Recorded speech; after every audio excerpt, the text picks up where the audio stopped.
What's up everybody, I am Jasprit Singh and welcome to the Minority Mindset. Have you heard of the 50-30-20 rule of money? The traditional 50-30-20 rule looks like this. You take your after-tax income and then you turn it into an oddly shaped pie chart, and then you take 50% of your income and that's the money that you should spend on needs. So this is things like food and a place to live.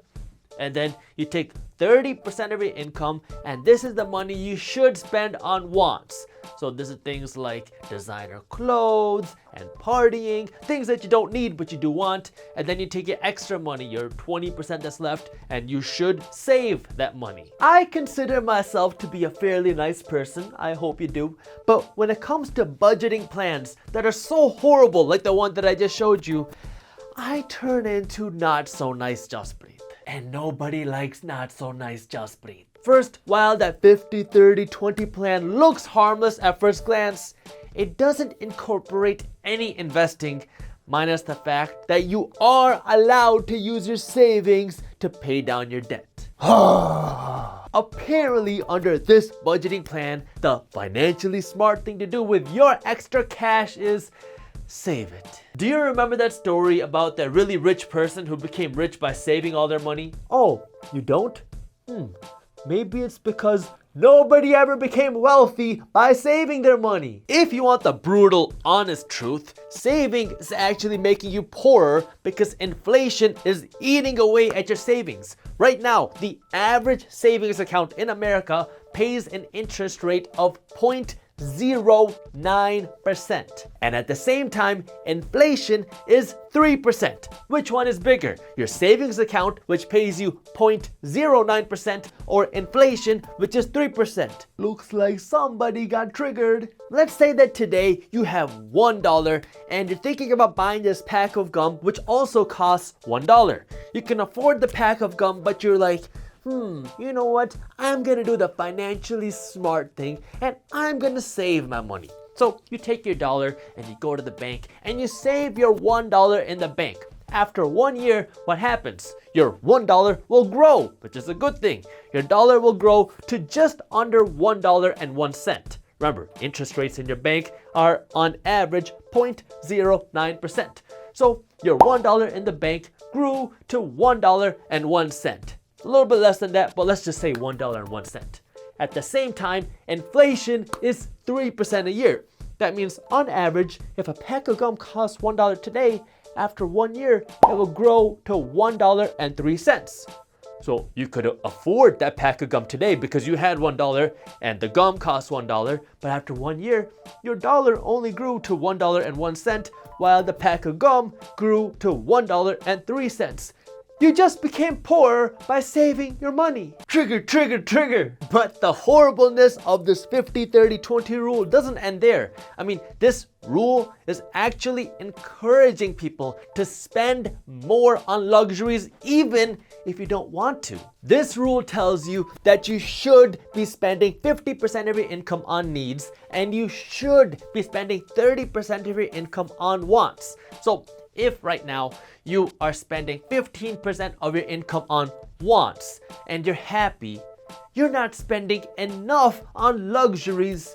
So you should go out and buy more designer clothes and buy more vacations, even if you don't necessarily want to, because this budget says that you should spend more money on wants. Wait, who's gonna actually spend more money on things they don't need because of a budget? What are you talking about, Jasprit? Think of it like this. Let's say your boss gave you a $100 weekly allowance to buy things for your office. And you're not incentivized not to spend the $100.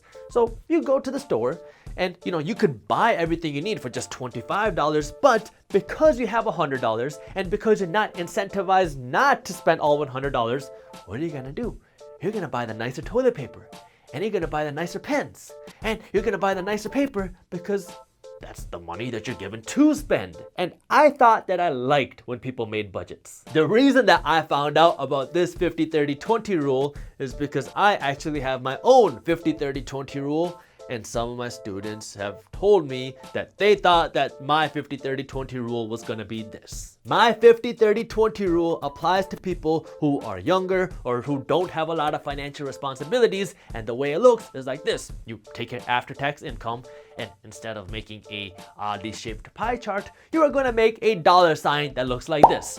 So you take 50% of your income, and this is all that you're allowed to spend. So this is your wants, needs, whatever. You get to decide how you want to spend it. Then 30% of your income is what you will invest, and 20% of your income is what you save until you have 6 months of expenses saved, because saving is losing. So you want to have an emergency fund or a savings fund, and so once you have 6 months of expenses saved, you don't want to save another penny, then you start investing that extra money. If you are older and you have other financial responsibilities, chances are you can't live off of just half of what you make right now, so you will follow our 75-15-10 plan, which says you should spend a maximum of 75% of what you make, and then you will invest a minimum of 15% of every dollar you make, and then you will save a minimum of 10% of every dollar you make, with the same disclaimer as before.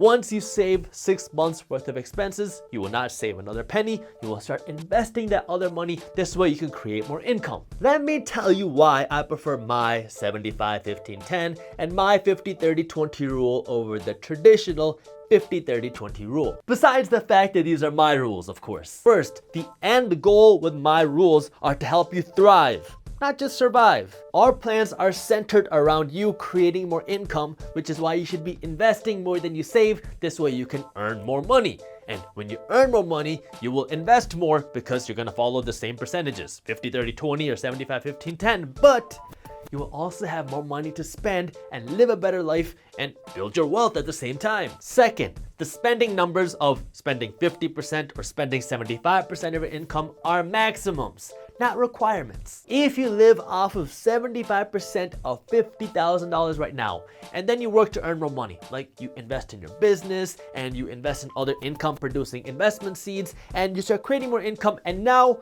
you start earning $500,000 a year, you aren't required to still live off of 75% of your income. Like, if you can live comfortably off of 50% of what you make, hey, you can invest the other 50% and create more income streams. My plan doesn't tell you that you need to spend 50% of your income on needs and 30% of your income on wants. You are given a maximum. You should spend a maximum of 75% or 50% of your income, depending on which plan you follow, and you are given a minimum for how much you invest. You should be investing a minimum of 15% or 30% of your income, depending on which plan you follow. This way you can create more income. And if you're thinking, oh, Jaspreet, well, if you get to that type of income and that type of wealth, well, you'll know that you don't have to spend 30% of your income on wants, and you don't have to spend 50% of your income on needs if you don't want to. Yes, you are 100% right. And do you want to know why you will know that you don't have to spend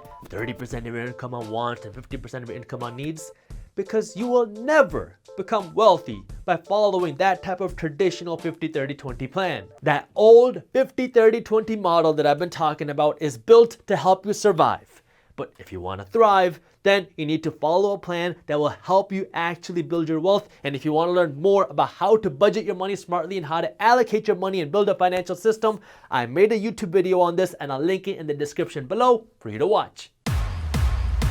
Thank you for watching. If you enjoyed the video, hit that thumbs up button and share it with one friend so we can help spread the word. Don't miss our new videos every single week at 7:30 a.m. Eastern Standard Time, so hit the subscribe button and the notification bell below. That way you actually find out when our new videos are released. And as always, keep hustling.